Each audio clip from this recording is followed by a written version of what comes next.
morning and a warm welcome to your show, Sunny Mornings in Encinitas.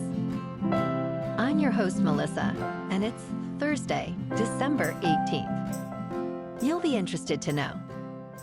69 years ago, today, in 1956, the United Nations admitted Japan to full membership, restoring Tokyo's standing in the global community after a difficult post-war recovery.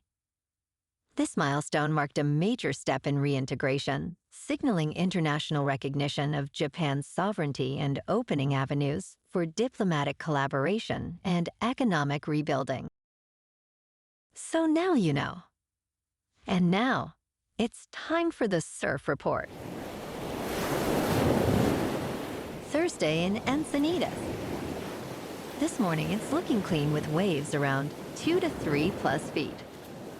Conditions will shift to fair by late morning, then choppy in the afternoon. Winds are currently sideshore at 2 miles per hour, shifting onshore to 5 miles per hour by noon. Best time to ride is at 7 a.m. with a 6-foot high tide, when the west swell is 2 feet at 12 seconds, and the offshore wind is 2 miles per hour. The first high tide on Thursday will be 6 feet at 7:15 a.m., followed by a minus half-foot low tide at 2:45. The nearshore buoy at Beacons reads 64 degrees for the water temperature. Friday offers clean conditions with waves around 2 to 3 feet, ideal for a fun session. Saturday sees a slight decline, with choppy conditions and wave heights dropping to 1 to 2 feet in the afternoon. Sunday brings a steady increase in swell, with waves reaching 2 plus feet in cleaner conditions, making it the best day of the period. This morning, it's mostly sunny, and it feels like 60 degrees, with 5 mile per hour wind. The sunset will take place at 4:45, and it will rise again tomorrow at 6:49. It looks like we're in for a sunny day, with a high near 68 and a light north breeze. Tonight, expect partly cloudy skies with a low around 56 and light winds. Looking ahead in the weather, Friday will be mostly sunny with a high near 66 and a light south wind of up to 5 miles per hour. Patchy fog is possible late Saturday night into Sunday morning. Otherwise, highs stay in the low to mid-60s with mostly cloudy nights and lows around 56. Bonjour, food enthusiasts. This podcast is brought to you by Versailles Cafe and Pastries in Encinitas. Nestled on El Camino Real South, just north of Encinitas Boulevard, this cafe is a haven for culinary delights. Indulge in their amazing Eggs Benedict or their gluten-free crepes. You can grab a panini for lunch or just breeze on through to get your morning coffee. They are open every day from 8 to 5. So stop on by and don't forget to tell them Sunny Morning sent you. In local news, Marines at Camp Pendleton are learning how to shoot down small enemy drones with shotguns during exercise Steel Night. Lieutenant Colonel Reginald Thomas III, commanding officer of the headquarters and service battalion of the 1st Marine Logistic Group, stated, "The drones in the hands of our future adversaries are cheap, light, and maneuverable." The exercise included a live-fire range that served as a proof of concept for evaluating methods to combat drone systems. Concerns have arisen that small drones, similar to those used in Ukraine, could disrupt supply lines and expose positions.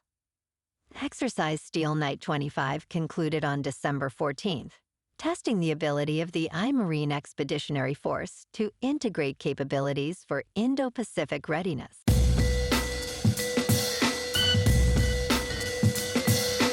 Now on to sports. The Bears are exploring moving out of Chicago and into Indiana. The team has been in Chicago for more than 100 years, having moved to the city in 1921 from Decatur, Illinois. Bears president Kevin Warren announced the team's latest stadium plans, stating the need to evaluate opportunities throughout the wider Chicagoland region, including Northwest Indiana. Warren emphasized that this is not about leverage and that the team is committed to Chicago. The Bears face obstacles in their search for a new stadium, but moving to Indiana is now Plan C. Having a team play in a state outside of its city is rare, but not unprecedented. Looking at tonight, Sam Darnold was far from his best when he faced the Seattle Seahawks, and he knows he must perform better after tossing 4 interceptions against the Los Angeles Rams on November 16th. Darnold's rematch with the Rams carries significant implications for the NFC West title, as both teams are tied atop the division. Darnold stated, "We are excited about this challenge," acknowledging his previous performance. The Rams' defense ranks 13th in the NFL, creating issues for Darnold, while the Seahawks' offense has struggled to score early. Rams coach Sean McVay remarked, "There is no weakness," highlighting both teams' strengths. If Davante Adams is out, the Rams will miss their leading receiver. Kickoff is at 8:15 Eastern, tonight on Amazon Prime Video. In local sports, mark your calendars, San Diego sports fans, because the Los Angeles 28 Olympics ticket draw registration opens on January 14th. This marks the first opportunity for fans to secure a time slot for purchasing passes to this international event. Single tickets will start at $28, with various options available for individuals and groups. Residents from the greater Los Angeles area and Oklahoma City who register will enjoy early access.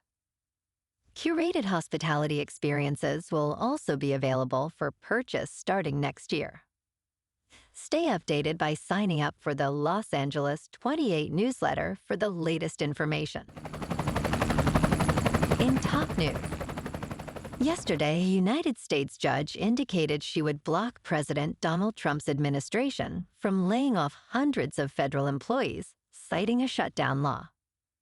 U.S. District Judge Susan Elston stated that layoffs at 4 agencies were likely invalid under a law has to end a recent government shutdown. She intends to block the U.S. State Department and Education Department from laying off about 250 and 150 employees, respectively. The judge plans to reinstate roughly 300 employees who lost their jobs during the shutdown. Elston's ruling has been praised by unions involved in the case. In business news, Walmart has maintained its stance on avoiding near-field communication-based payments, such as Apple Pay and Google Pay. Other major retailers have increasingly accepted this technology as the norm. Walmart offers its own contactless payment options, which provide key advantages. The retail giant strategy has confused customers over the years, as many expect to pay using their phones. Analysts suggest that while accepting tap-to-pay does not incur extra fees, upgrading payment hardware can be costly. Walmart's preference for its own payment tools allows it to collect valuable customer data. For now, the company seems to be doing just fine by bucking the trend. In crypto movement, Bitcoin is down 1% to about $87,000. Ethereum is down 4% to just over 2,800. And XRP is down 3% to $1.85. Moving on to a more local vibe. In our community spotlight on health and wellness, we are working with a national Pilates studio to bring you some free classes, so listen up. Check out Club Pilates, with several locations in the San Diego area. Pilates presents a comprehensive wellness approach, cultivating strength, reducing tension, and elevating mental well-being. Scientific research affirms its benefits. So now you can check out Club Pilates for a free class, with locations in Encinitas, Solana Beach, Oceanside, La Jolla, and more. Just be sure to tell them Sunny Morning sent you by. And now, back to the show. Let's talk tech.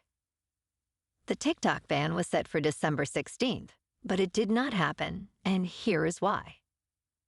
President Donald Trump has postponed the ban on TikTok 5 times this year.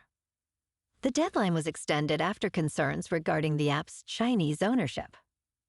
Chinese tech company ByteDance owns TikTok, and in 2024, President Joe Biden signed a law requiring its sale due to national security concerns. The ban date was nullified on September 25th, extending the prohibition to January 23, 2026. Messages from Washington continue to label TikTok as a privacy threat, with a ban now anticipated for January. And in entertainment news, the Rolling Stones have called off plans for a 2026 stadium tour of the United Kingdom and Europe. A source close to the band confirms to Variety, following reports that guitarist Keith Richards was unable to commit to it. While the band's touring pianist and a spokesperson mentioned they nearly completed a new album, Richards, who turns 82, is unable to handle the rigors of another tour. The band plans to return to the stage when they are ready. Well, alrighty folks, it's time for the quote of the day. And today, our quote comes from the American historian and author, Henry Steele Comaker. And he said, "Change does not necessarily assure progress, but progress implacably requires change." And that's a wrap for this morning. You can check out our Instagram, YouTube, and TikTok for some captivating aerial videos with local news and the surf reports. Have an amazing day, my good friends. We'll see you tomorrow with another episode of Sunny Mornings in Encinitas.